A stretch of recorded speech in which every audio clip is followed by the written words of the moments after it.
All right. Molo Sanbonani, hello, how's it? Shalom. Good evening, good people. Welcome to the Big Daddy Liberty Show. Let me just do one quick little thing. I've been faffing about with my equipment today. um, so I'm going to look like a bit of a weirdo. There we go. I can hear myself clearly now. Welcome to it, people. This is the Big Daddy Liberty Show's Liberty and Friends, your week ending news analysis roundup show. You can hear I'm a bit flustered. I am a little bit just behind generally in things, but fudge it.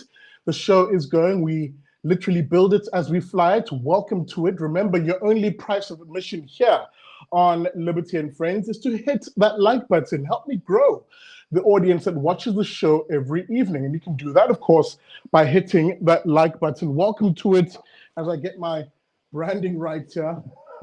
Literally things happening right now on the show.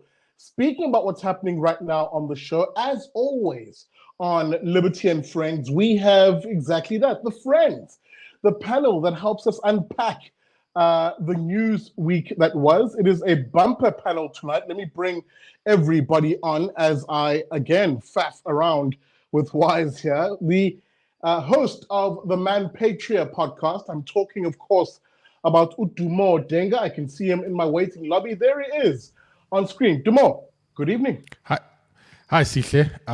Good evening to you as well. And yeah, I'm always looking forward to having a great conversation. Yeah, and yeah, let's do this. Absolutely. Welcome to it, Dumo. Super good to see you on the show. Another host of a very popular podcast, Two Crickets in a Thorn Tree. He's also the head of campaigns at the Institute of Race Relations. I'm talking, of course, about Gabriel Crouse. Gabriel, good evening. How's it, Sihle? How's it, Dumo? So happy to be here. Happy Sunday. I'm keen to dig into a very interesting week. And actually a week, if I dare say, where I think South Africa had some good news. So I would... let's see. Let's see how it pans out. With that being said, let me bring on everybody else on the show. Rob Hutchinson, of course, the head honcho at Dear SA. Rob, good evening. Good evening. How is everybody here?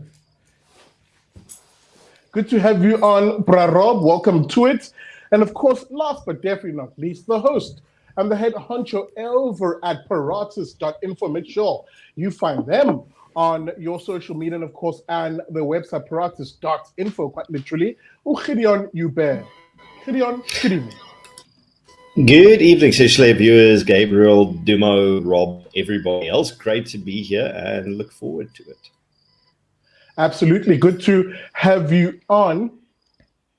Gentlemen, as I sort of stagger and stammer my way into beginning this particular broadcast, just a reminder to the viewers that this show allows us to break down the news, the topical news headlines, that made the week. And for me, I think top of mind this week, and that's not to say that it's the biggest story, was one President Ramaphosa who takes a trip under what he has called a presidential imbizo. This is the very interesting catchword politicians use to denote meetings with people. Imbizo, Zulu word indeed for a meeting. Heads over to the Northwest and basically says, you know what, dear South African citizen, stemming from the State of the Nation address, I promised, he said, to come out and listen to you, the citizen. And predictably, people came out and spoke to the president. But now here's the thing. The Northwest province, and this is almost the argument, or rather the line of thinking they were avoiding as politicians as they listened to the people, were people who literally listed problems that quite literally stem from the failures of the very politicians who are listening to them. The irony lost on them. Dumo.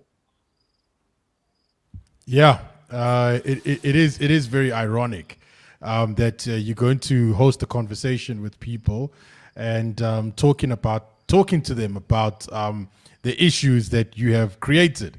And I think, if I went there, I would have been like, well, why the lockdown? Why did you, lock down the economy for so long? and not do anything about it. And even now, why do we still keep why is the state of disaster still alive, given what's happening as well? So I think this is just I wouldn't say it's a PR. Well, you could say it's a PR exercise, and it's one that probably is designed to make the president look like he cares about what people think, but really he doesn't. I mean, at the end of the day, if he did, he would have heard us from the beginning when he was implementing these different levels of the lockdown, and he would have known the economic damage that it has caused. And now, on top of that, there seems to be no need for the lockdown, as many have suggested, but yet it's still alive. So the state of disaster, we don't know if they're going to renew it, if they're going to extend it and so forth. But that's also a concern of mine. I just think that this is just another formality that's just there just to, just give off the impression that they're doing something while nothing is being done. I mean, look, already we had load shedding this week. ESCOM has been a problem since 2007. What has been done? When Zuma was president, Zuma even said, hey, there'll be no more load shedding, but guess where we are right now? So, petrol price going up, everything going up. I mean, it's just really getting out of control. And I just think that if he's going to sit down and listen to people and hear what they have to say, then fine, he can do that. But I don't really think he had to do that when he saw the damage that he caused anyway. So that's my take on it. And perhaps it's a take which I find quite hilarious, not because what you're saying is funny, but because the whole situation just smacked of irony. Gabriel, let me come to you. The Institute of Race Relations, every year puts out various data points that point to what South Africans think, what they find to be their top priorities. And almost as if it was an IRR survey, the issues that came out at the imbizo were exactly almost a typecast of what is said often in your reports, much to the disappointment of some politicians who were hoping to hear about racist whites in the Northwest. Dude, it is funny when the chickens come home to roost. I think it is. I think there is something funny about that. Since we started, our first poll was since 2013. Every other year we've had these polls, and every single time the biggest problem South Africans identify is, drum roll please, unemployment. Right? It's stunningly obvious. No one really needs to be told that unemployment's the biggest problem in the country, except possibly the president and the sort of stenographers who write down what comes out of the communications office while pretending that they're analyzing it. Because usually, amongst other things, you hear unemployment, if it is mentioned, it goes immediately with like inequality and white monopoly capital or apartheid or something to stand in for what you just referenced. I don't think South Africans are particularly bothered by inequality. There are good inequalities and there are bad inequalities.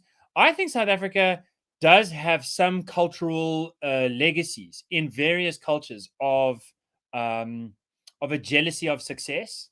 I think that most cultures have a problem with that. But I think at the same time, South Africa, especially since the 90s, had like a real can-do spirit. And there's a lot of people that have made money and cheese boys that are like living it up. And there's an embrace of that. Like, it's important to, if you add the value and you get paid and it's a fair deal, good for you. Have the swimming pool, have the fire pool, have the 2 million rand Boran, long-horned cattle that Ramaphosa was auctioning the other day. That's great. That's great. I think most South Africans are actually fine with that. What they're really upset about is that the people who command the corridors of power are so close with so many of the richest people in the country. And that's crony capitalism. If you're the richest, not because you've managed to find the best original products to sell to the market at the cheapest price, but rather because you managed to make friends with the person in the government department who was selling the thing in the first place. If you're making money like William Kiese was making money during the lockdown, I think South Africans are upset about that.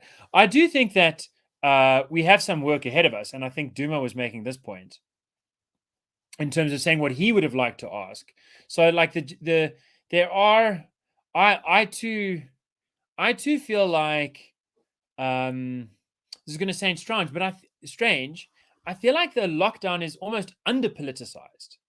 It was very important in the first 3 weeks. Now we're in March 2022. It was very important in the first 3 weeks of lockdown, starting sort of March 27th, 2020, for South Africans to, in a state of uncertainty, pay some respect and see, okay, you've said it's going to be a 3-week lockdown for the hospitals to prepare. I supported that idea of like, okay, it's a terrible thing to give up any of your rights, but we're gonna get them back, and okay, let's try and respect this. Maybe that's fair. Maybe I was wrong and naive at the time. Whichever the case is, now that we are in a situation where, as of according to the Financial Times of London, COVID is less deadly than the flu for all age groups. I think that we really ought to be asking hard questions about how our government has behaved and how it continues to behave, how it continues to take away basic freedoms, how it continues to make excuses out of people's lives. There are very real consequences in terms of employment for the Command Council's behavior. And I will say this weekend, we got a letter back from the president. In fact, we got 2 this week for questions that we asked about the Command Council. What does it think? What does it do? How does it meet? How does it vote? Does it even keep minutes? And basically, the only straightforward answer we got is yes, they do keep minutes, but they're never going to share them. The rest of it was about as evasive as that answer would imply. I asked, our attorneys asked very specifically, do you have any evidence to support your claim that continuing to implement a sort of restriction on outdoor gatherings in the face of what's happening in Europe and the US, where it's opening up and you're not seeing a concomitant wave increase. In fact, you're seeing a decrease. Do you have any study to suggest in these circumstances that your Command Council is doing anything that actually contained the pandemic? Can you give us one study? No.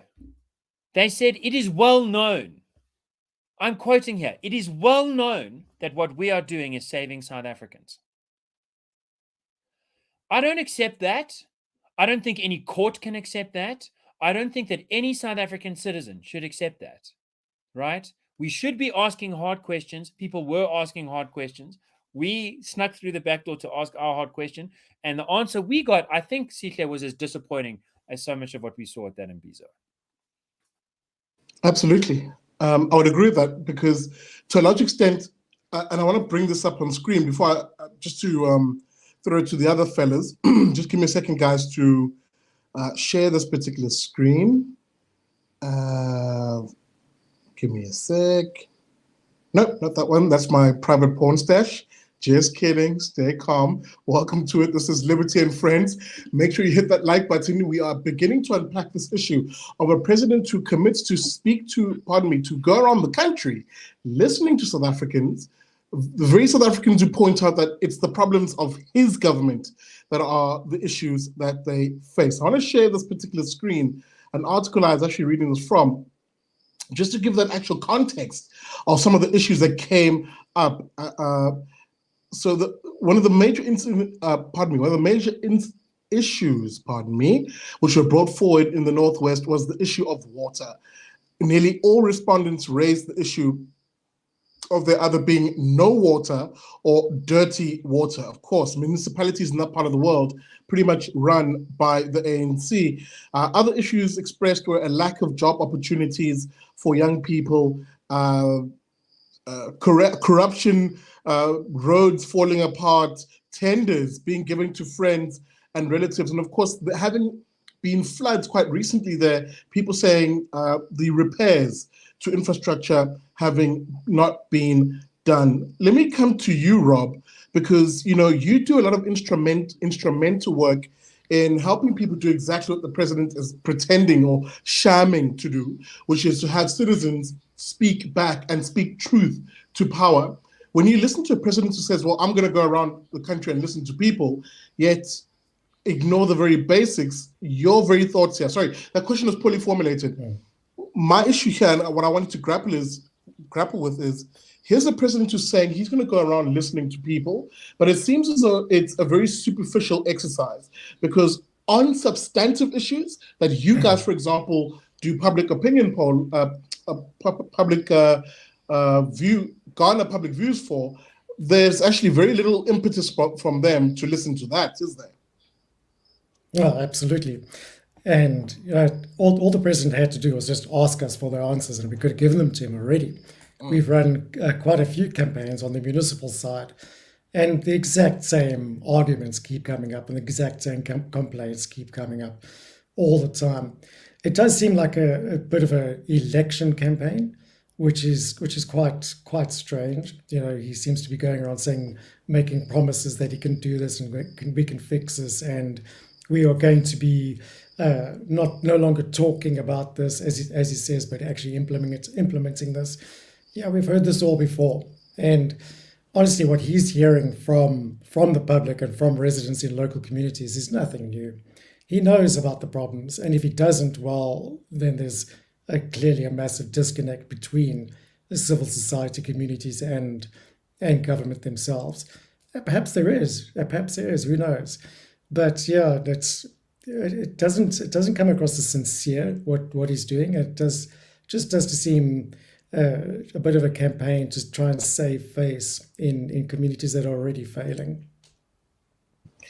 Again, I find it rather funny, and I'll throw it to you, Gideon, because maybe this is my final thoughts on this, because I really don't want to dwell too long on this issue. There are more meatier things that I wanted to chew on. But here's a president who, in real terms, actually isn't the man of the people that he's been sold to be. Rob and his instincts are actually quite correct here insofar as saying, why now? Is this a campaign gimmick? After 2 years of essentially being the most aloof, being the most insulated behind a national coronavirus command council, for example, accountable to nobody, why now does this president suddenly feign wanting to speak to people? Well, it's very simple, Sish. It's because the ANC is falling apart and it's busy dying, I think, at a faster rate than previously. It has no money. It can't pay salaries. It needs bailouts, in essence, just function as an organization, as a company or a firm, let alone a political party. The level of political assassinations within the ANC are now so broad and widespread that I don't think the corporate media even reports on all the hits anymore. I mean, KZN, where you are, you'd be able to tell me how many gunshots you hear at night and how many of those are political hits. And I would like to come back to what Gabriel said, that they have the audacity to say that they firmly believe, and it is well known, that their measures are saving lives of ordinary South Africans. I think Petrus Michels and Collins Causa would disagree. I think a great many people that were brutalized by the authorities and the organs of state in the course of the lockdown would disagree. And let us not forget that our own authorities murdered and extrajudiciously killed more people in the first, I think, 3 weeks of lockdown than the virus did.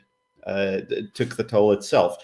This is not a government that's benevolent. This is not a government that is competent. It's not one that is governing in order to improve anyone's lives. It's governing in order to enrich itself and its connected individuals before all the money runs out.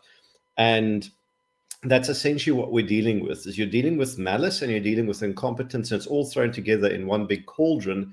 And now they have this power. They have a degree of power over society and social engineering that the apartheid government could only dream of. And to expect them to simply let this go, as opposed to doubling down and trying to cling to it with everything they have, is naive. We saw Western governments and Western liberal democracies that are far more transparent and directly accountable to their electorate fail that test themselves.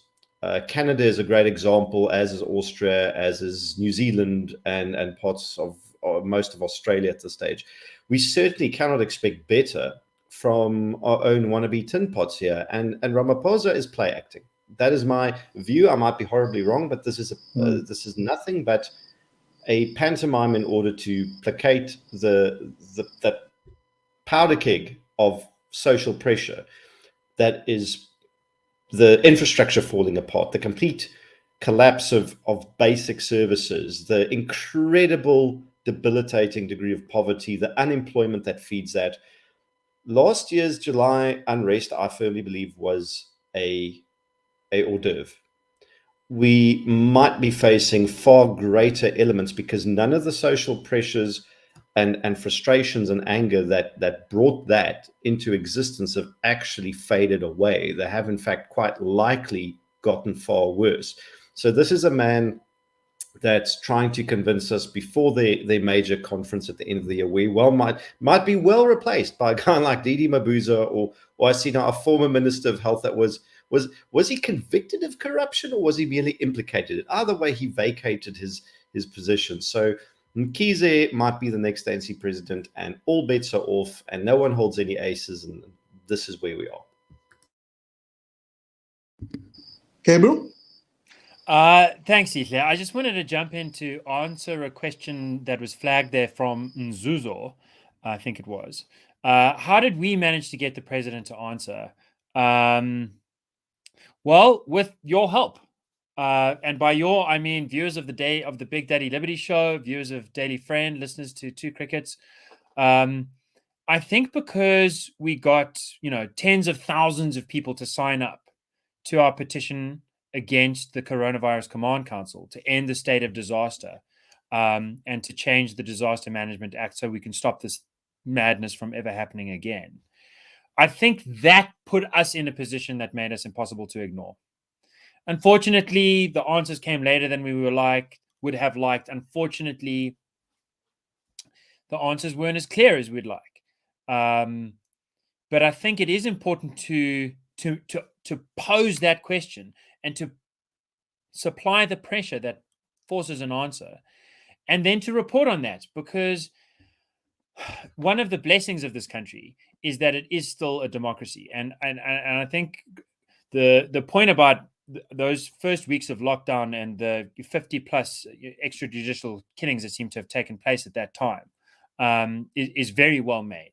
A serious abrogation of our constitutional norms. And in a sense, we continue that as long as the Command Council sits in a parliamentary blind spot, sort of scrutiny blind spot that can't be accessed. So we have work to do. And beyond that, we have work to do to get our parliament to actually work for citizens rather than against us, and so on and so forth. But that work, it's a war of words. And I think there's something to cherish in that we can actually make a difference with words in this country. And I really value that we got the opportunity to take people's voices and focus them and direct them at the president, get an answer out of that, and take that then to the next step. Whether it's the Court of Public Opinion, whether it's the Court of Appeals, we still live in a democracy, and that means that what you think actually makes a difference if you do something about it, if you say it out loud. Absolutely.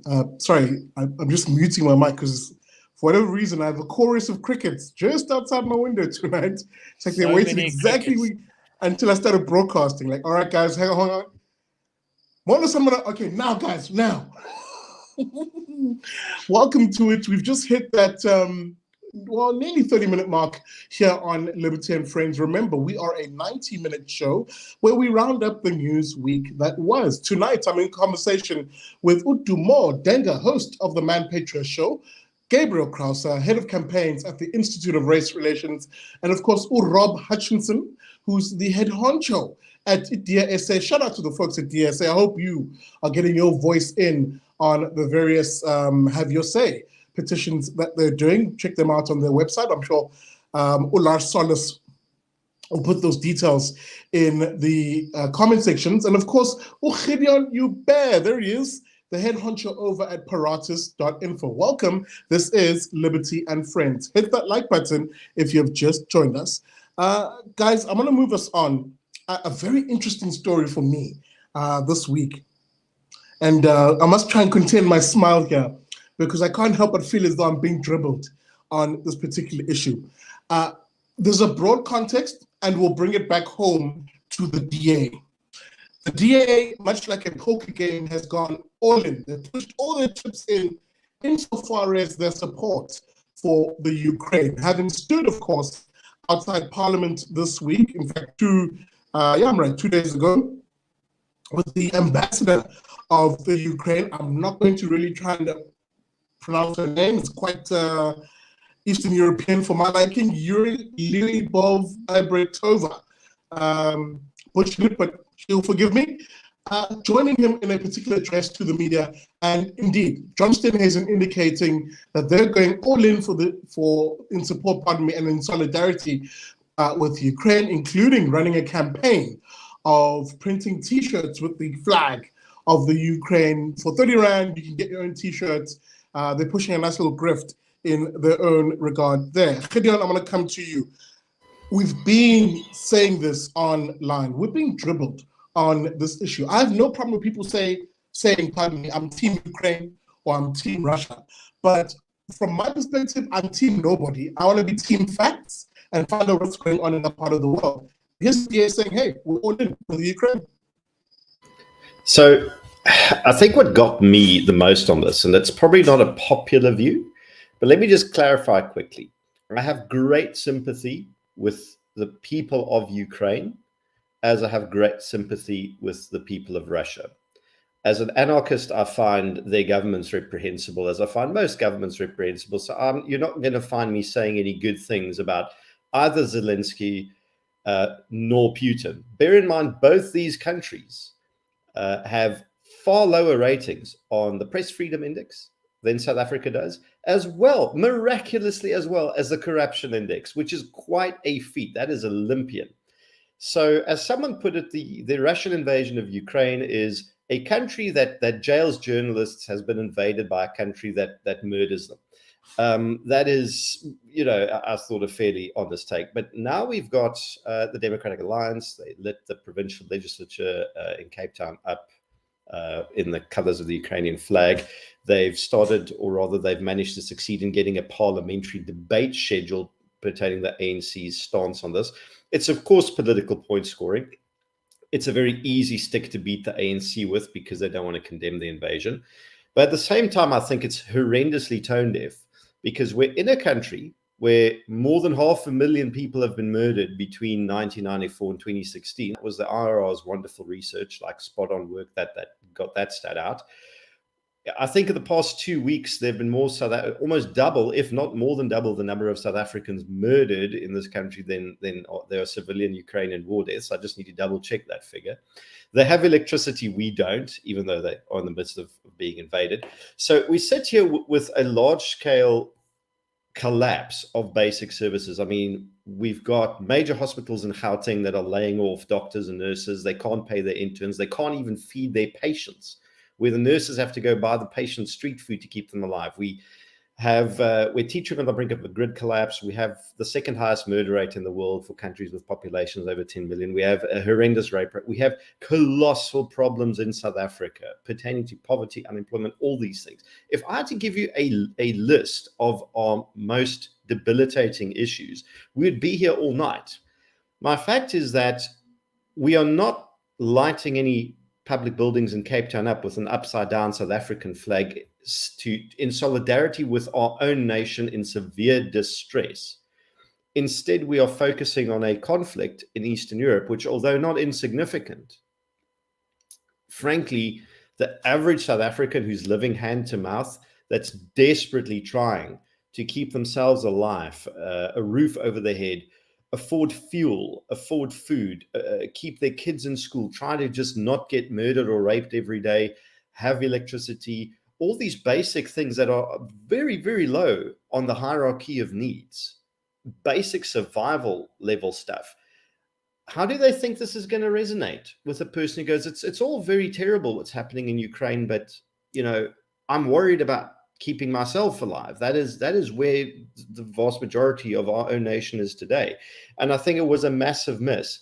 It's fair for people to say, sure, we could be outraged by more than one thing at a time. I'm just going, yeah, but we're not really outraged by any of the other things. Do we have any parliamentary debates scheduled pertaining the collapse of the public healthcare system, the potential grid collapse, our murder rate? Not that I'm aware of. It's that level of blind spot hypocrisy, I think, that irritates me the most, because, as you say, we're being dribbled. I detect a significant lack of sincerity regarding this issue, because sincerity is consistent, and there's no consistency in this for me. And it frightens me, Dumo. Yazi, Gideon is raising the very issues I was going to bring up, to say, I have no problem with someone saying, you know what Russia's doing is wrong, and the Ukraine is a corrupt Eastern European country. Maybe Zelensky isn't the hero we're being sold to be, blah, blah, blah. Whatever your particular view is, I have no issue with that. But for me, the bottom line is faith, flag, family, and freedom of South Africans primarily. Yes, we're citizens of a larger world, but in reality, when I wake up here in Mlazi, outside of Durban, I'm confronted on a day-to-day basis by fellow South Africans, fellow Zulus. And it's their issues that I care about much more than what President Zelensky is doing, donning level 3 armor and a helmet in the Ukraine. My issues are here. Am I being selfish, Dumo? Maybe I'm being an asshole. I don't know. Maybe the DA would say that. I don't know. And those Twitter trolls who went from, pushing lockdowns, and now they've jumped over to Ukraine now.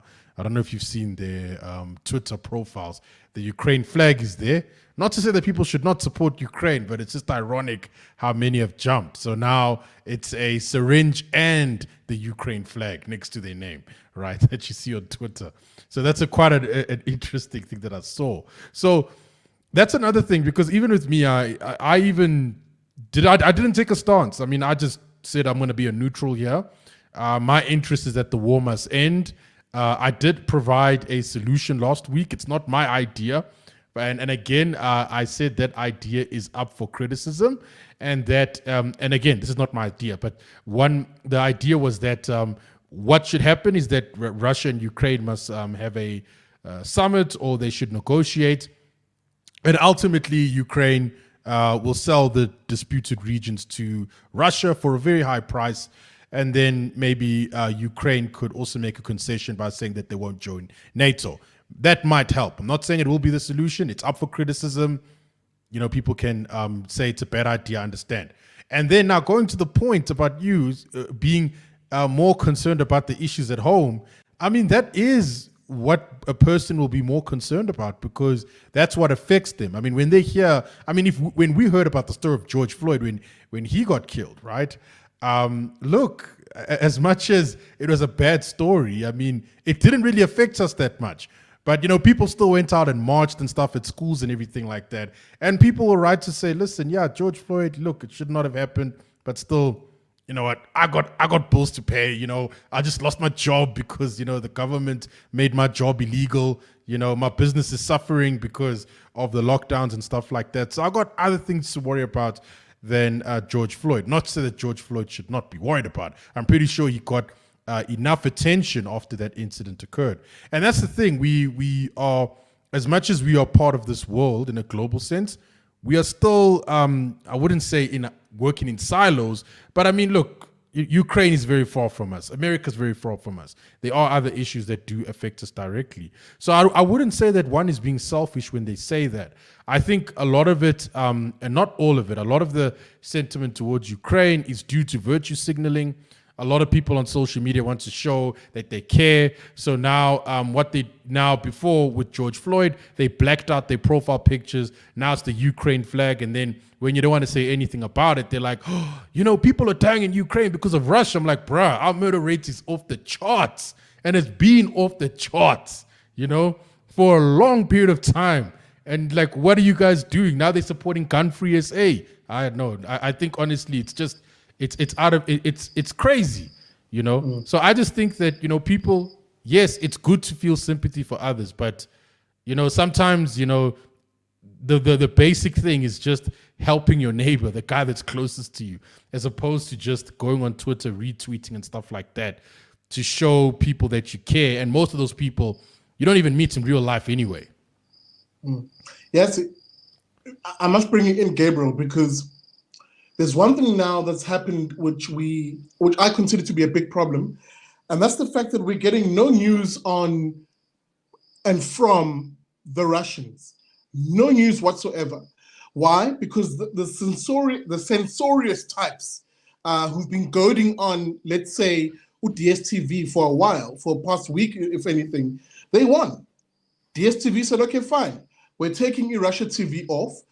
They said, oh, maybe because there might be sanctions, blah, blah, blah, so we're doing it preemptively, but nonsense. They felt the pressure of what was becoming a loud chorus in this country saying, no, we have actually got to remove those news because hashtag I stand with Ukraine. But here's what I want to throw to you, with you having that in the back of your mind. You know, I'm concerned, Gabriel, because I did say this is a broader issue. The DA was just the hook to bring it up. I'm concerned at this new trend now of let's punish Russians for the sake that they're Russians. I don't care who or what they are, or if they're linked to Putin or not. No, they're Russian. We'll punish them. There's a hospital in Germany that basically said, well, yeah, maybe we shouldn't be treating Russians at this hospital. A symphony conductor in Europe lost his job because he's Russian. An owner of Chelsea Football Club. Now, I don't know if he's an oligarch linked to Putin or whatever, but for me, it was irrelevant. Western countries are abandoning what is a liberal value of due process and the rule of law in order to punish people who they have at times no evidence as to even whether they're involved in that war or not. Here in South Africa, we're seeing something similar develop. There's a lady, I can't think of her name right now, who's involved in mining. She is of Russian background, and FNB, the bank, is looking to, if not already, shut down her accounts. What is going on here, Gabriel? What is going on here? It's a very irritating side of humanity where people see something exciting and so they want to get involved, but which I encourage, right? Like my job, to a very large extent, Rob's job, like we need people to get involved. You live in a society. You need to take care of your society. You need to sympathize. You need to empathize. You need to do something about it. But there's a very important step there, which is thinking. There's this gap between input and output, which is supposed to be thought. Now, sometimes when things are very exciting, you short circuit the thinking part and you just react. It's unfortunate. Tchaikovsky, who died over 100 years ago, had his concert, of his music. He was a great Russian composer, was cancelled somewhere, I think, in the UK to take place next week because he was Russian. Dude, this is a gay Russian dude who's been dead for 150 years and he's being cancelled, like, because he's Russian. There's no thinking behind that. That was not a thinking action. And likewise, I've got to say, since you started with the DA, when I went to the DA's first official presentation with the Ukrainian ambassador to South Africa, whose name is, I think, Lyubov Abramatova, which means love, and that's a good name to have. And I thought she comported herself well. I think she's a good professional person. She is on Team Ukraine, and that's her job, and good for her. And they've got a mission to fight, so good for her, and good for them for the diplomatic win of getting the official opposition party of South Africa to go in whole hog. But I think it's kind of bad for us and bad for everyone that including the Ukrainians, that the DA host, award counselor, said that he'd been called a Russophobe, like someone who hates Russians, and that he wears that as a badge of honor. There is no honor in hating a whole group of people based on where they come from. In fact, Sihle, let me give you my theory. Here's an uncomfortable theory about how this Russophobia thing is playing out. Every single analysis I've seen from a South African, and every single analysis that I've seen from a mainstream South African and on the international mainstream in English, every single one is framed in terms of what was Putin expecting, what are Putin's intentions, and what's the reality. And it's always to say things are not going the way he wanted. This must be such a terrible disappointment. And then it gets to the point where they start speculating about, like, does he have cancer? Is he taking steroids? Has he lost his mind?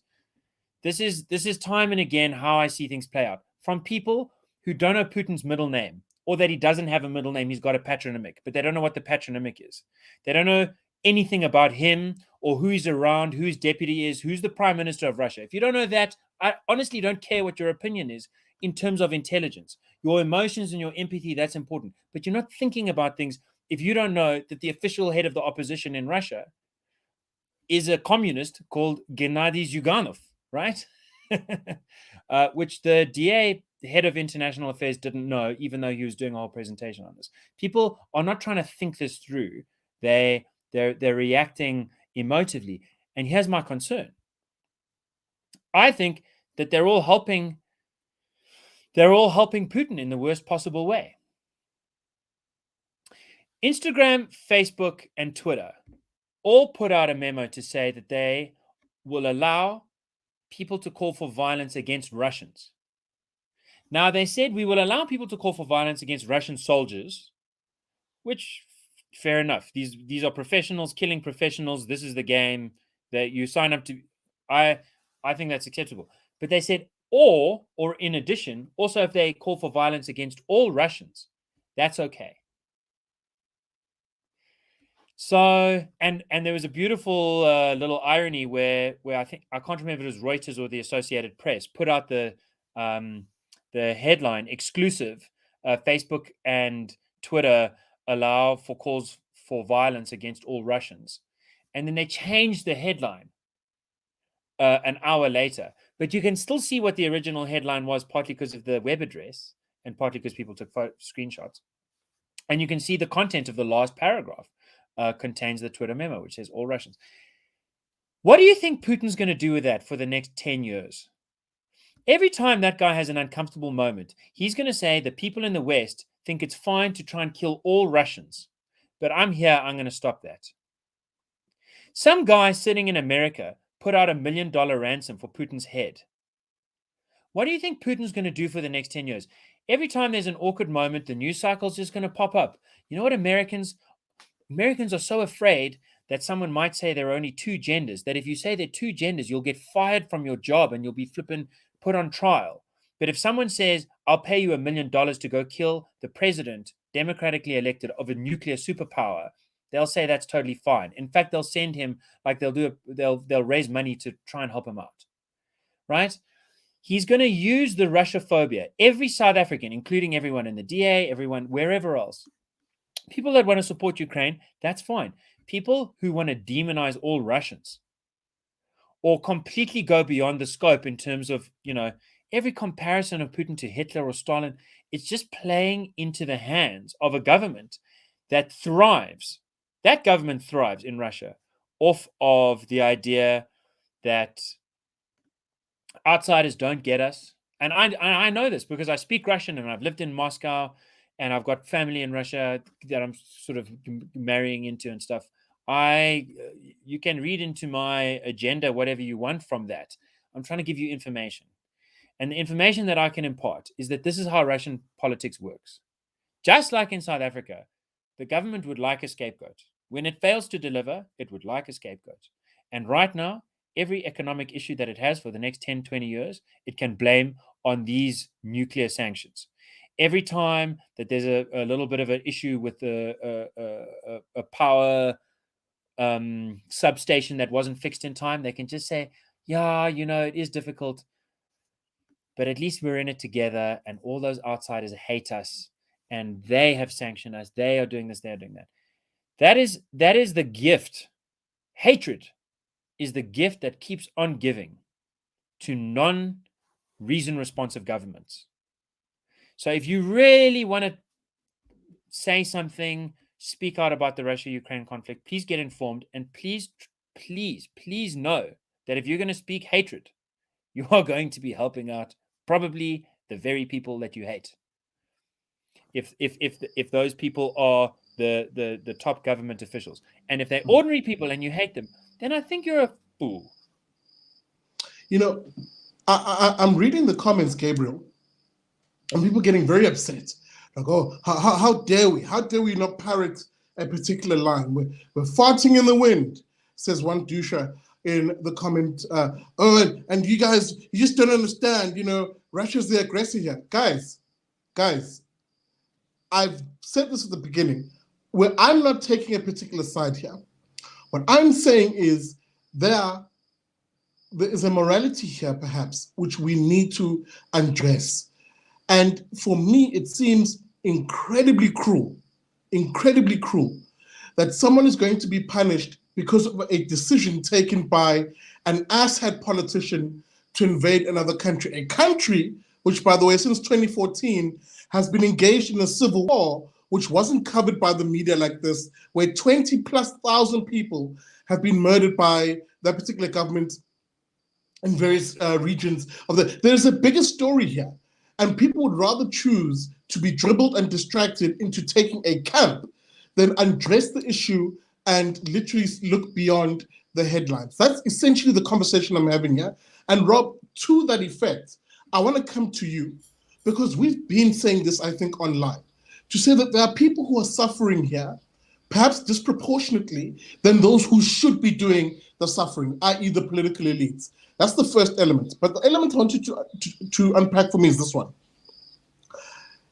I mentioned earlier on that there's the possibility online, I mentioned online, there's a possibility as Russia is isolated, as Russia is made the pariah, painted black, tarred and feathered, that two things can happen, and look, Gabriel actually touched on them. Either A, internally it creates a pressure that sees those people take on their political elites, overthrow them, and blah, blah, blah, and they come back to some semblance of normalcy in the eyes of the international community. Or two, or B rather, you create a victimized citizenry who feel like not only are they facing the boot from Putin and his oligarchs and his government, but they've also faced the international community shunning them, punishing them. Who do they turn to? They become a victim class, so to speak, and they say, fudge it, maybe we Russians must go it alone and become a North Korea 2.0. Are we not running the risk here of isolating Russia into becoming a North Korea-esque or Cuba-esque isolated nation? We can go it alone type nationalism that gets fomented there. We definitely are. And I'll repeat that, we definitely are. There's no doubt about that. I mean, all we have to look at is what does sanctions achieve, other than a country looking internally for local resources, local absolutely everything, and cutting off the rest of the world. That's exactly what's going to happen. If anything, it's going to make Russia stronger, because Russia will become self-dependent, and it'll limit its supply and its exports to the rest of the world, to countries that actually need it, and that's extremely dangerous. But the whole thing to me smacks of xenophobia. There's no doubt about that. Hating someone because of their ethnicity or the country that they were born in is absolutely ridiculous, when that person has no say and it got nothing to do with whatever's going on in the country, what their leaders are actually doing. And to really, the only people that really know what's going on is Putin and Zelensky. That is it, and the associated cabinets. Nobody else knows the truth here. Nobody else. There's so much misinformation going around that anybody who takes sides in this is doing it purely because they've been manipulated into doing so. And really, I have to side with Gabriel on that, is that making decisions based on emotion is extremely dangerous in this instance. Because there's a lack of information and a lack of truth, and so much disinfo coming from both sides. And really, if I look at going back to what the DA is doing, really to support a side, and especially without any facts being put on the table, doesn't it smack of all the actions? Doesn't it smack of exactly the same tactics as the ANC giving Cuba 50 million rand? It's the same thing, isn't it? Totally. So, DA's got to take a hard look at themselves and question what they are doing, because it's going to bite them, really. It really is. When the truth comes out, and it always does, the DA they're going to be left with major egg on their faces. I can guarantee that. And that's going to affect them locally. It's going to affect them at the polls. And I promise you, they're going to lose a lot of support from majority of the public. One thing that really gets me, Sikle, is how can you, there's a common agenda here. And the common agenda is to divide the entire global population into two groups. Those who are for the set narrative and those who are against the set narrative.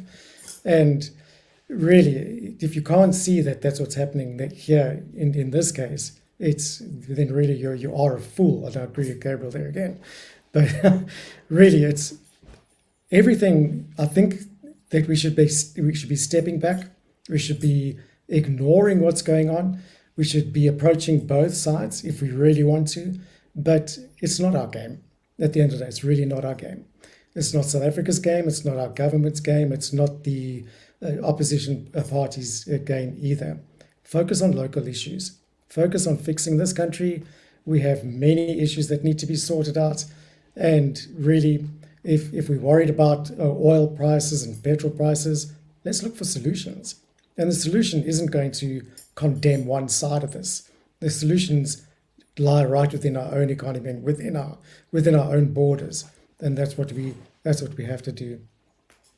Sorry, I get quite upset about it because I can't believe that people are really being manipulated so easily.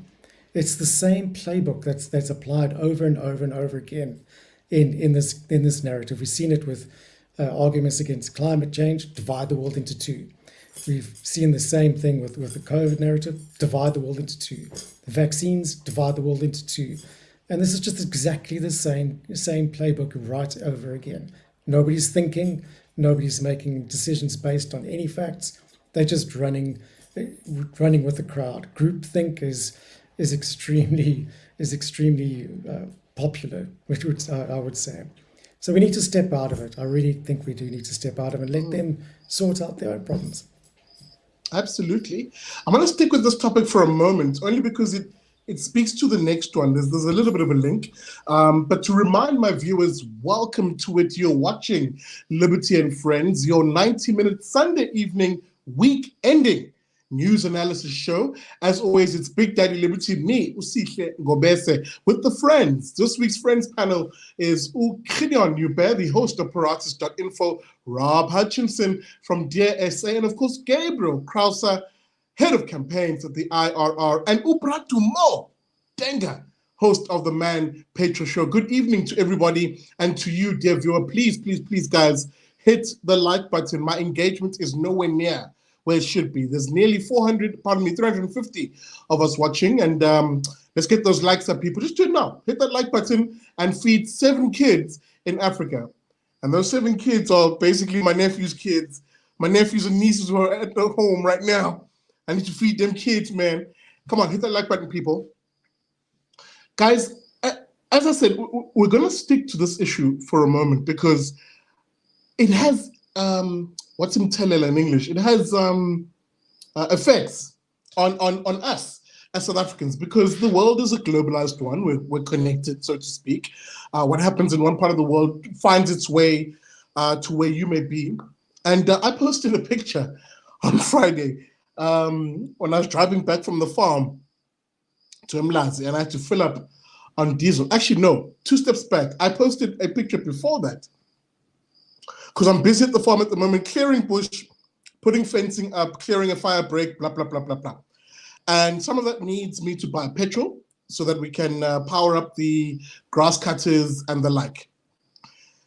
Chaps, to fill up a tank, a jerry can, a 25-liter jerry can with petrol cost me just over 550 rand. Guys, a little container like this of petrol cost me 550 rand.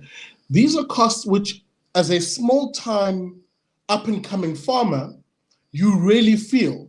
Now compound that by whatever thousands for a large commercial farmer, someone who's feeding the nation, and those input costs are simply insane. It's the kind of thing that really will find its way anything, if you literally consume any product that has to travel more than 100 meters from where it's produced, you will feel that cost when it's passed on to you. So there is something coming to the South African consumer, which I don't think people see quite yet, which brings me to that second image, therefore, that I shared. Gabriel, I'm going to come back to you. And then Gideon, to fill up my tank in my bakkie, Ufasemba, is now nearly 1,000 and 1,007. I nearly had a Jacob Zuma moment. 1,700 and 200 and 700. 1,000, nearly 1,700 rand to fill up a tank of my bakkie now. Guys, something's coming here. As hulle sê in Afrikaans, yeah, Gomadang. And I think the prices and the spikes that we'll see and the inflation perhaps that will come with it will stupefy many people, Gabriel. Absolutely. Inflation, as far as the eye can see. It is, it's a little bit like, my inflation outlook feels a bit like someone stranded on a small dinghy in the middle of the ocean, and it's just everywhere, in every direction. And I think what's interesting about it is that it does speak to something profoundly corrupt in global patterns for the last 30 years, for the last 50 years, maybe going all the way back to 45. Because what drives inflation in the very short run, for the last couple of weeks, the biggest driver has been the war, right? Now, to my mind, it was a preventable war. To my mind, it's an unjust war. Putin should not have invaded. Russia should not have invaded. The Duma, actually the parliament of Russia, which voted effectively to recognize Luhansk and Donetsk, they created a reason to invade. I think they made mistakes. People should be held accountable. I also think that Zelensky should have allowed the vote to take place in Luhansk and Donetsk as had been allowed in Crimea. And that would have been important, partly because he signed on to do that, or at least the Ukrainian government had signed on to do that with the Minsk 1 and 2 accords, and that had been ratified at the UN. And Ukraine's allies should have forced the issue. They should have said, dude, we know you don't want the vote to happen right now. Timoshenko, Poroshenko, the previous two Ukrainian presidents, said, we don't like this Minsk thing anymore. We know we signed on to it, but it's a mistake. It gives too much democracy. We're not into that. The allies should have said, even if it's going to give less of what you want, you sign on to it, you must do it. It would have averted a war. So there's problems on that side too, with realpolitik, in my opinion. That has immediately caused a huge disruption in the global supply chain of oil and coal. Bizarrely enough, the sanctions apply to everything excepting oil in Europe and gas, right? So they're like, we don't want anything excepting. What they're effectively doing is redistributing wealth from the private sector, where you've got people in St. Petersburg exporting wedding dresses to people in Milan and Tokyo and London. They can't do that anymore. Maybe gay people who were like using their money to resist the reigning ideology, which should be resisted a little bit. Whatever, free thinkers of all sorts, that's been taken away. That can't happen. Now all of the import-export money is going to the government, who owns all the gas business. So that's crazy. It's a bad situation that's become worse, and it affects us as South Africans, because you can very much expect that the record 20 Rand plus per litre petrol price that you're feeling at the pump is going to go up more, and partly because our government doesn't have the noose to negotiate, given our sort of friendly status for a good deal. But that's just the proximate cause. That's just this year's political nightmare, this month's political nightmare. From both sides failing to make smart decisions, and instead, as Rob was saying, picking one side versus the other, total, either you're all good here or you're all good there. That's never right. Wind the clock back just 2 years, and you've got insane, irrational, literally irrational decisions being made by the South African government and by governments around the world in the face of panic, in the face of the pandemic. Pandemic, very real. COVID, very terrible. Response, making a bad situation much worse. Okay, and in a way that is directly connected to inflation. This unlegislated tax, where the governments of Europe and the US and to some extent South Africa's way of thinking about this was, we can do whatever we want. We can lock everything down and it's going to be fine because we can print money. And we can just print enough money that it'll be fine. If half the people aren't working, what's work for if you've got money? We'll just print money and then everything will be fine. Dude, that has been tried before. And what it does is it creates less value for money. But if you go back beyond the last 2 years in South Africa, when Pravin Gordhan took over as our Minister of Finance, in 5 years or so, we doubled the debt. After the discipline of Trevor Manuel, where we'd halved the debt, we'd finally gotten through some of the stupid stuff of apartheid's fiscal ending policy and put South Africa in a strong position to export well without needing to rely on tariffs, because we've got a good currency reserve and because we've kept our debt to a very low level, while at the same time rolling out social grants that are necessary to people who had been unjustly deprived. We got all of that right. And then we just doubled the debt. And then we've doubled the debt again, basically. That's us. And that story is the same in the US, the same in the UK, it's the same in the EU, it's the same in Japan. It's like, unfortunately, since World War II, and there have been staggered periods, there have been good periods, but for the most part, I'd say 5 decades out of 7, unfortunately, there's been a trend towards creating the background conditions that make inflation inevitable. And the funny thing about the thing that happened in the last 2 weeks, with 2.5 weeks into a war and 2 years into the pandemic, is that it does make you think, well, what about 20 years? And we're 20 years into, we're 10 years into the post-global financial crisis recovery cycle. And it's not looking good. And that comes on the back of, that bust was, I think, a relatively small rehearsal for the kinds of asset re-evaluation nightmares that ordinary people are going to have to face when the chickens come home to roost. So it's very gloomy, the inflation prospect. And the two things that people need to do about it, and this is what's complicated, is you need to take care of your own. You need to find ways to hedge yourself against the worst of the worst. And look, I don't know all the answers. I do think that basically it's going to come down to, can you add value? As long as you can add value, there'll be some way for you to fit in. And can you hold on to something that holds on to its value, even if things change a lot? So, retaining value, adding value, you can combine those. I think that's a good way to hedge it. But that's just for you and yours. Ultimately, you live in a society. And we need to figure out, how to apply more pressure so that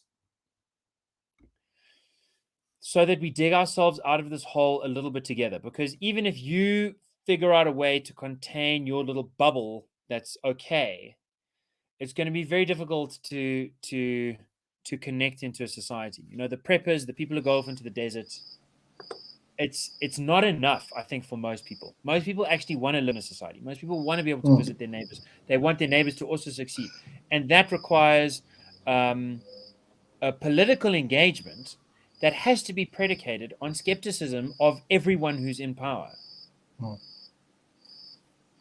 want to come in here because, Gideon, as I said, Gabriel paints the picture quite accurately insofar as, there are certain fundamentals here which it seems as though for example, if you're an American and you've been listening to Joe Biden and the Democrat Party in that particular world, they've quite openly started denying basic economic fundamentals. Joe Biden saying he's sick of it, he said, of people blaming government spending for the inflation.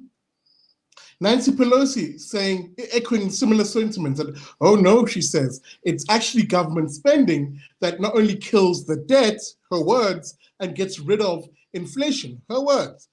Here are people who don't understand that basically from about the year 2008, from that crisis, the financial crisis, the American Reserve Bank, and there's a reason, dear viewer, I'm going in this direction, because it does affect you. The US Reserve Bank has effectively said, here's a crisis.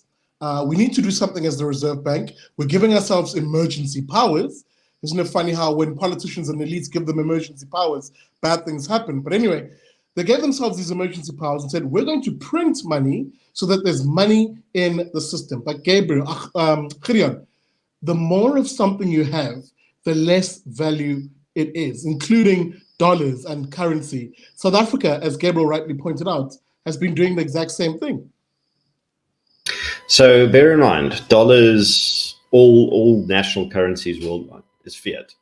Its value is not based on anything. There's no underlying asset that it is derived from. There's no gold standard. There's no precious metal standard. There's not even a if you're a peer monetarist, as in the Milton Friedman school of thought, there's not even a commitment to a stable monetary growth theory. There is just a government printing press that does whatever it wants to serve its needs and the needs of the political elite. And that's exactly it. The more money you print, the less it is worth. It's that same law of scarcity that counts for anything, for the simple reason. A farmer can only produce X amount of any produce in a season. If you have more money chasing the same amount of goods or products or services, and there's no increase in the amount of services, what happens to the prices? The prices have to go up, and that is inflation. And when you have subsequent cycles of money printing, the price increases start accumulating at a higher, faster speed and at a higher rate, and you get exponential price increases. This is how I get hyperinflation. I mean, just north of the border, Zimbabwe, wonderful example. I still have a 100 billion Zim dollar note floating around somewhere if I can find it, which is not an Austin Powers joke, for those of you old enough to know what that even is. It's a real consequence, and it's a consequence of the fact that what inflation does at its worst case is that the money you earn in the middle of the day becomes your middle of the day wages by the evening is worthless, and you can't buy a loaf of bread with it. That is what happened during the hyperinflation in Germany. So inflation at a rate that's too high is a very, very bad thing. And to misconstrue it, that the government isn't causing it and that government spending, government printing, all this sort of stuff is actually a net positive is frankly ridiculous. And this is an element of public education that's needed. And unfortunately, look, I'm a bit of a fiat doomer. I believe that there is no meaningful consequence for central governments across the world to dissuade them from printing money. Therefore, they will print it. And this is why they hate things like Bitcoin. And everyone going, but Bitcoin this, Bitcoin that. Let's ignore Bitcoin. The US government did the same thing, I think, in 1933. Where it outlawed the private possession of gold bullion and gold coins. And you had to surrender that stuff to the Federal Reserve because they did not want private individuals to have a backup. The thing that gives fiat its value is that by law, it is legal tender. So everyone that trades has to accept that money in exchange for goods. The thing is just what happens when they no longer do. You see it across most of Africa north of the Limpopo. Is sure, you've got your local currencies, your Central African franc and whatever, your Kenyan shillings, but everyone takes the US dollar. And the problem is when the US dollar loses its value, what is the next thing that people are going to jump onto? So this is a massive problem. And the fuel price, half of that is taxes and levies. The government can give us the relief we need, but it requires them to tighten their belts and to, also stop stealing so much. But it is possibly the most prolific and most important input in the productive processes in our economy. As you said, it involves everything from production to the actual transportation of goods to consumers actually driving out to the points that they collect. Pain is inbound. Try to insulate yourself from it as much as you can, but there's not much you can do. This is a wave we're going to have to surf, guys, one way or the other, and it's all the fault of our government. Mm-hmm. All of it. And Dumo, let me come to you because I think anybody listening to this conversation will be now saying, okay guys, we get it. The diagnosis, the analysis is compelling, it's sound, 100%. What do we do? it's a what now moment. And here's what I would like to offer. If you're a fan of the show, if you're watching, here's what I'll offer from my side. As the price of fuel is crippling and it's keeping its growth, it keeps growing, with a good friend of ours, Kanthan Pillay, who's also a panelist who's been on the show. He wrote a piece this week, which I shared. Some economists saying the price itself may reach as much as 40 Rand a litre. Currently, as things stand, estimates are that petrol and diesel will go up by about 3 Rand in April per litre. So a lot of pain is coming our way, Dumo. Here's what I want to put forward. Here on the Big Daddy Liberty Show, and Gideon raised it, instead of various interest groups, including, for example, the taxi industry, the trucking sector, etc., instead of them asking for subsidies, which I argued to Gideon today is a bit of a poison chalice, but because if you're willing to take a subsidy from the state, you should be willing to take their rules too, rules which inevitably can kill your industry.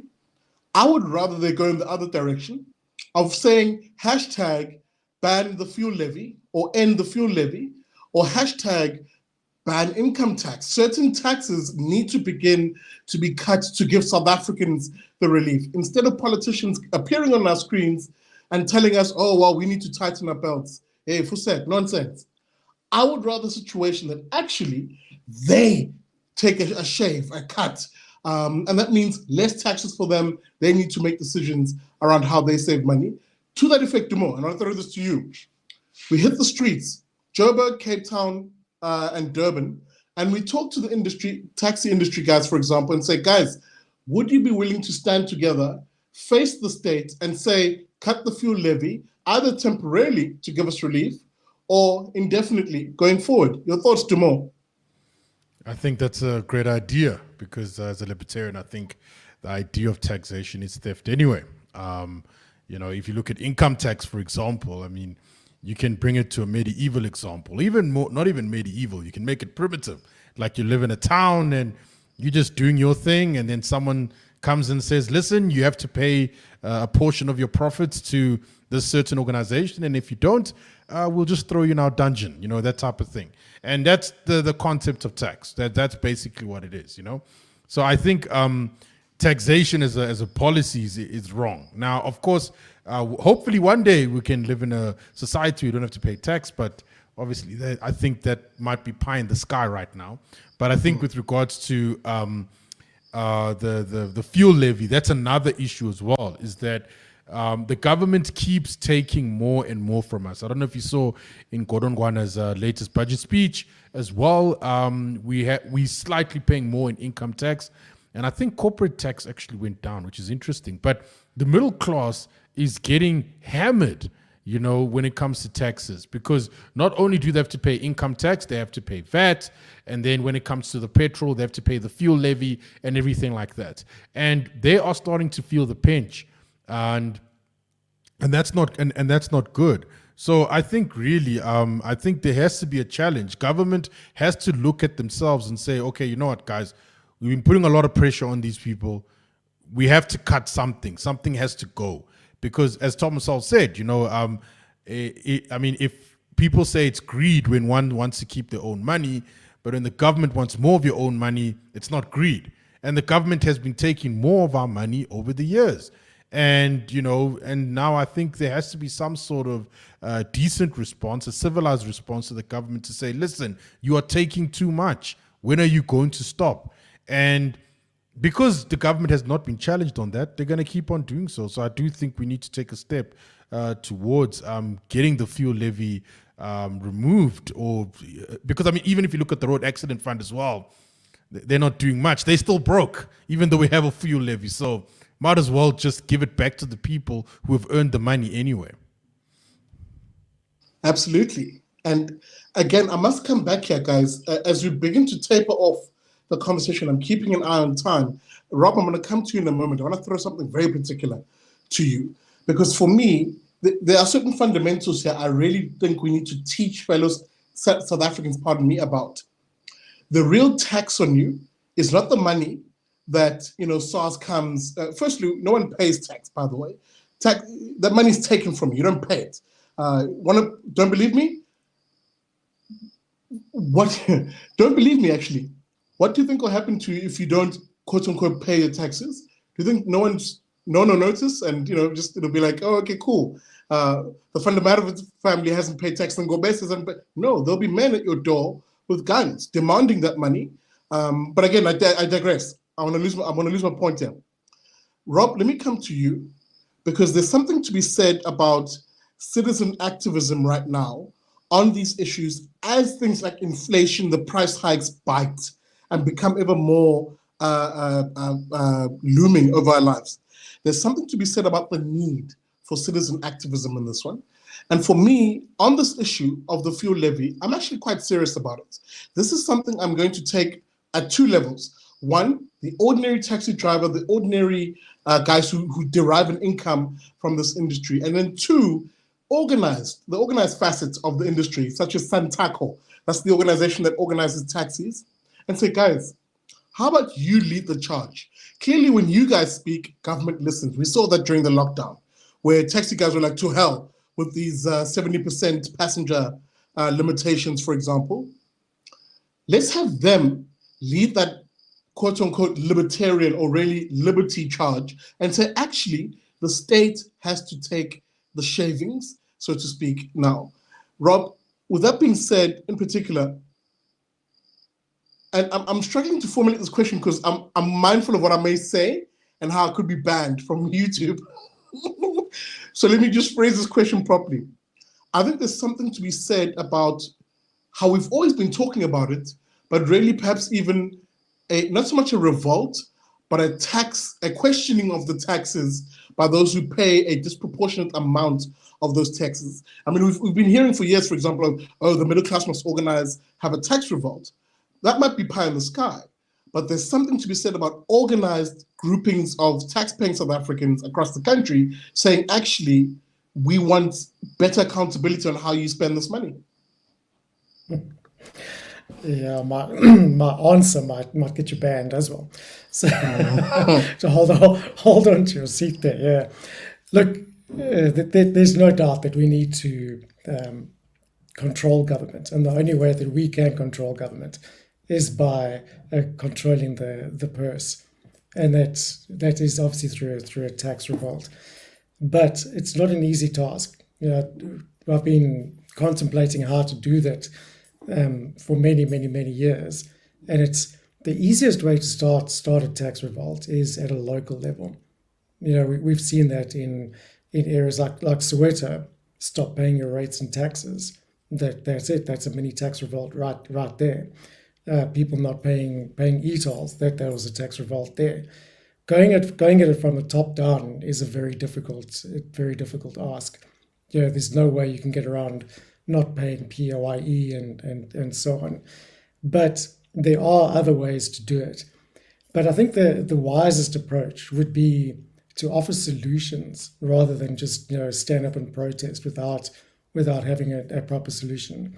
Government needs the money. We've got a huge amount of people on social grants. It's insane, about 13 million. And there are other things that need to be sorted out. Eskom's in huge debt and so on. So, to drop the fuel levy, I think at this stage would be a tall ask. We could get people to protest against it, but in reality, it's not going to happen. Government will never drop the fuel levy and associated levies that come into play with that. It's just simply too lucrative and it's too reliable a source of income for government. And I think it's actually could be the second largest source of income for government.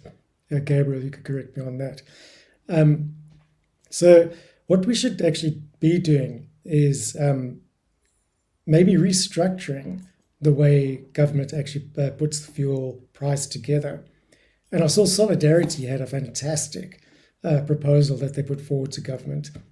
And that was opening up the market and let the market actually determine the price of the fuel.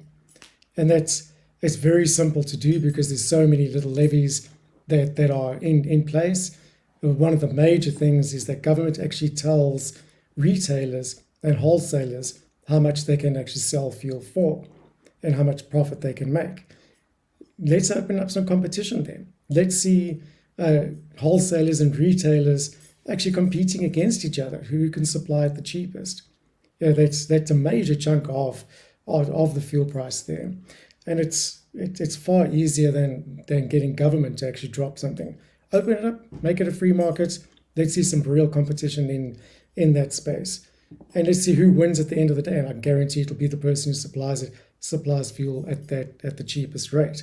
They'll get the most customers queuing up to pay R1 less on a litre. So I think maybe we should look at. Yes, I'm all for protests. I'm absolutely a big fan of protests, but we've got to come with viable and agreeable solutions that benefit both the public and government's agenda as well.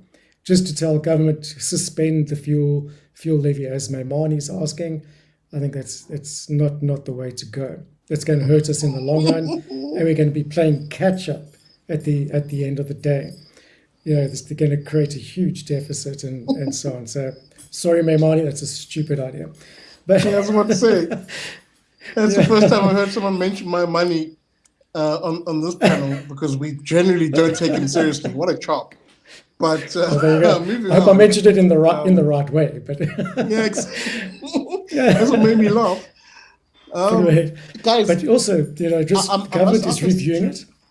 Sorry, government is reviewing the fuel price and the way it's structured, but honestly, I think that opening it up to the free market will be the best solution here.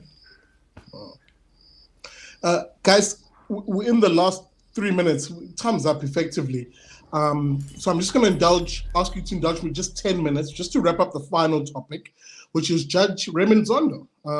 Maybe we're ending on a good note or a bad note, depending on where you are on this issue. But Gabriel, I'm going to come to you first. Just very briefly, your thoughts. Raymond Zondo, Chief Justice, did you expect this?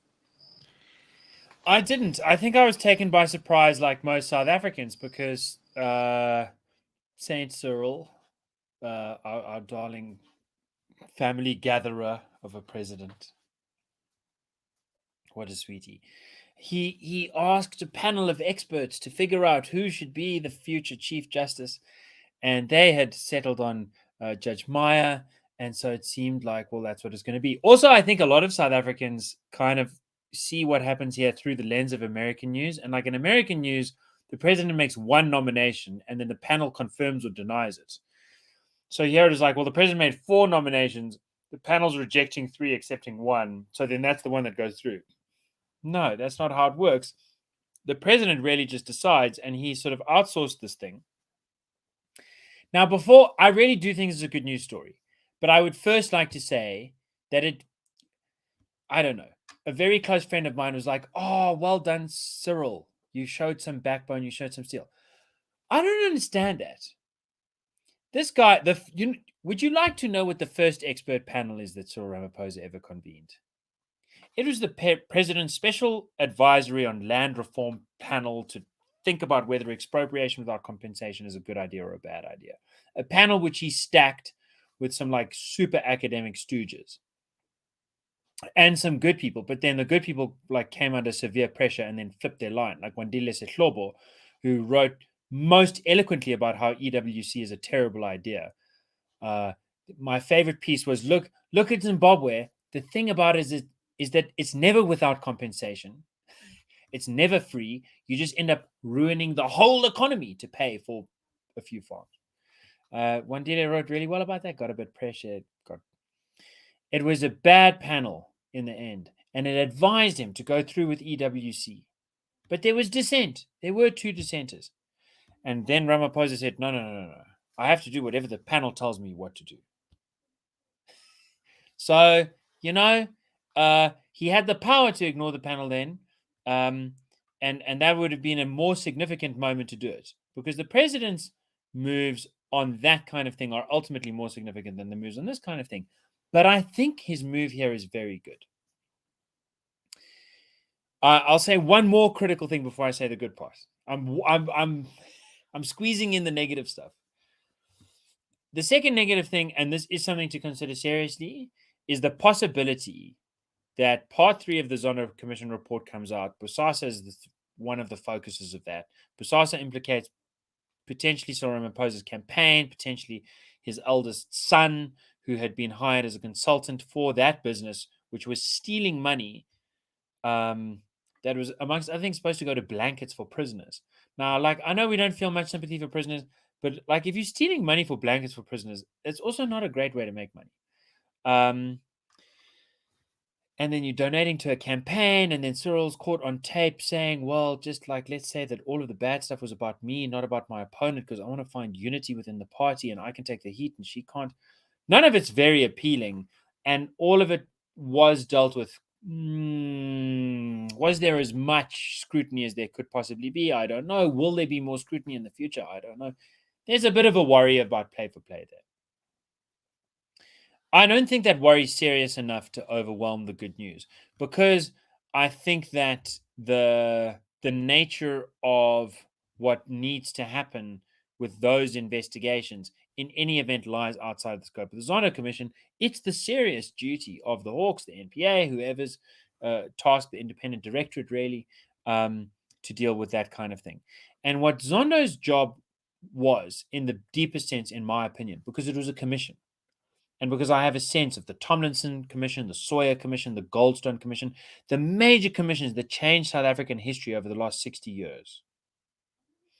It's not fact-finding. That is an ancillary part of it. The main thing is what emerges from the fact-finding. Right? They've got to find the facts. I'm not saying they can ignore any facts. They've got to find the facts. But the main thing that a commission does, which is different to what a court does, is that a commission is in a place to make a systematic analysis. A court must find guilt or innocence about particular individuals. A commission can say, what is the deeper issue here? And Zondo found that the deep issue underlying state capture, and the thing that will drive state capture 2.0 further and further if we do not resolve this issue, is a tension in, amongst other things, Section 217 of the Constitution, where Part 1 says you must get value for money. If you're spending South African taxpayer money, that money is coming from the taxi industry. It's coming from the hospital industry. It's coming from the teaching industry. It's coming from the guys who are paying VAT to go and collect rubbish and wheel around on the roads to get a few rand out of that. All 5 of us here pay tax. Everyone pays tax. So when you're spending taxpayer rands, please get value for money. Please don't come with a thing of you want to only buy from your friend, or you only want to buy from someone who looks like you. No. Get the best value for money, because it's all of our money together. That's Section 1. And then Section 2 says, nah, like, white people are not great, like hereditary guilt. You must buy from black people to build the economy. And Section 3 says you've got to figure out how to deal with these two tensions. And Zondo said they will always create a tension. If you want to do jelly bean counting, like how many pink jelly beans, how many brown jelly beans, how many red jelly beans, like that's always going to put you in a different frame of mind to if you're just trying to flip and pinch pennies. And I respect South Africans that pinch pennies. I know that most South Africans that's flipping most of what we have to do is pinch pennies. Figure out how to make not enough go far enough to make ends meet.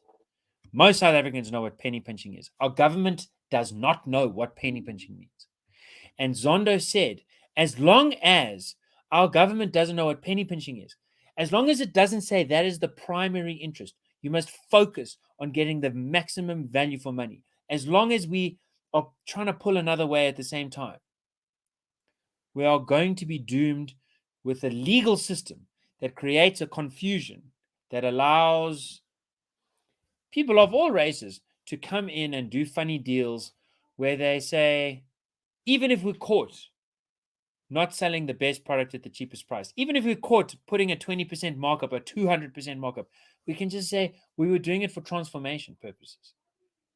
It's not even against the rules to overcharge the taxpayer. That is a crazy system. See, you were saying, like, imagine you don't pay taxes, imagine what happens to you. Dude, in my idea of how a government should run, if someone is caught explicitly and deliberately overspending our money, our taxpayer money, that person should get in trouble.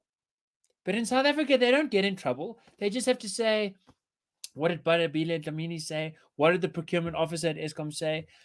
No, I thought it was for transformation. And if you say I was doing the wrong thing, you're a racist. Like, that is not a well-designed system. And Zondo, I think, because of his 2 years or however long it's been, sitting like Days of Our Lives on the TV every day, going through all of the rehearsals of this tragic tales of the robbery of our money, all of our money. I think he gets it. I think he's had an education.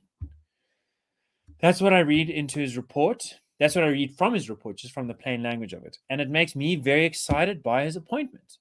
I think that South Africans are kidding themselves if they think we can solve all our problems through the court system. We have to solve our problems by talking with each other, by voting, by taking responsibility for our own lives, by getting ahead.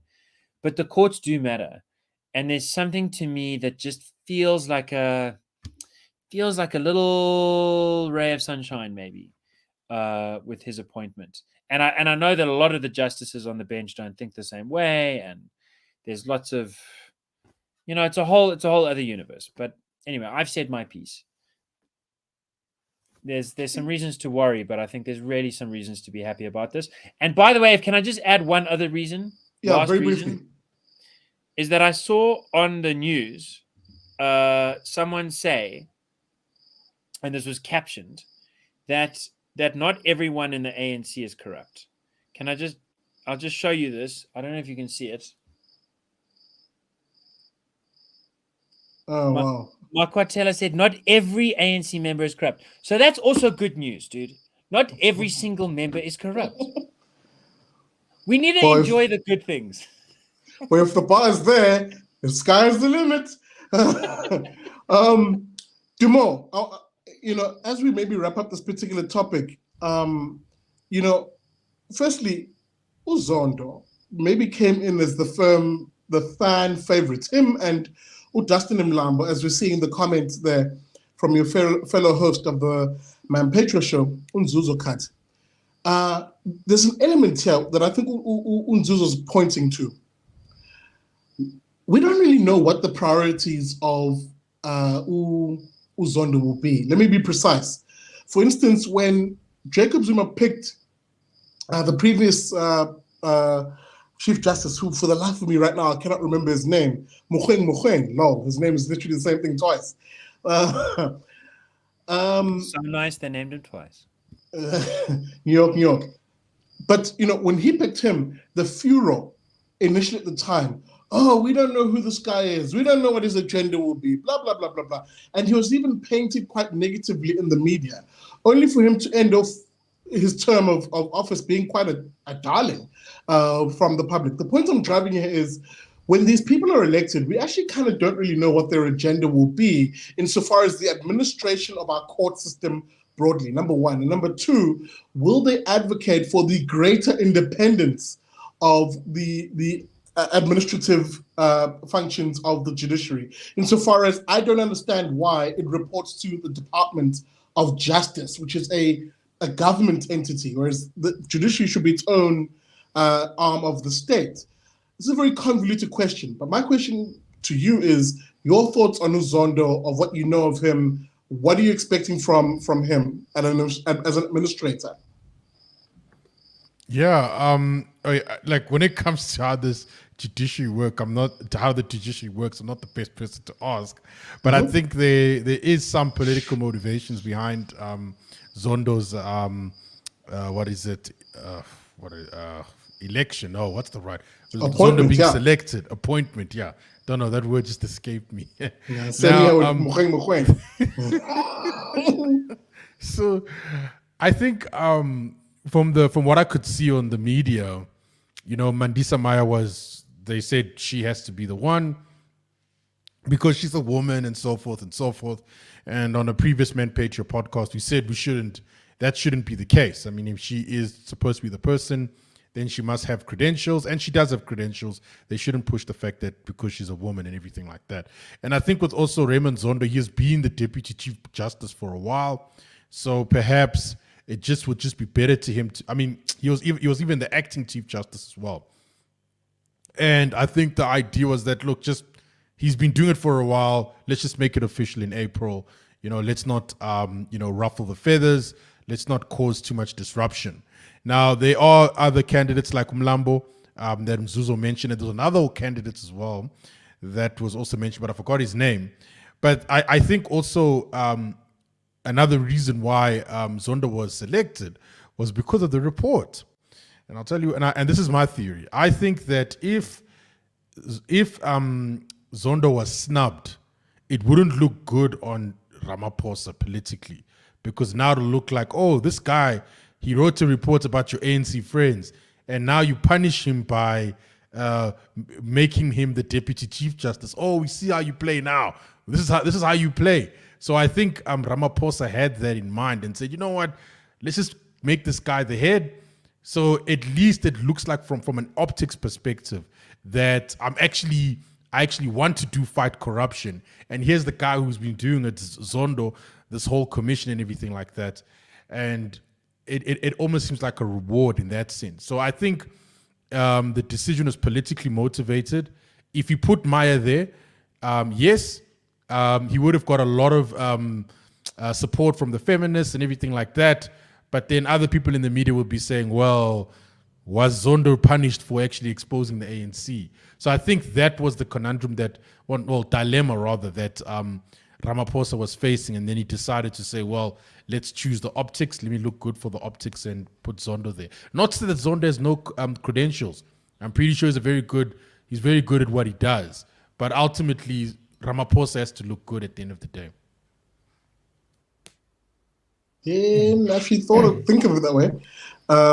Rob, your thoughts very briefly?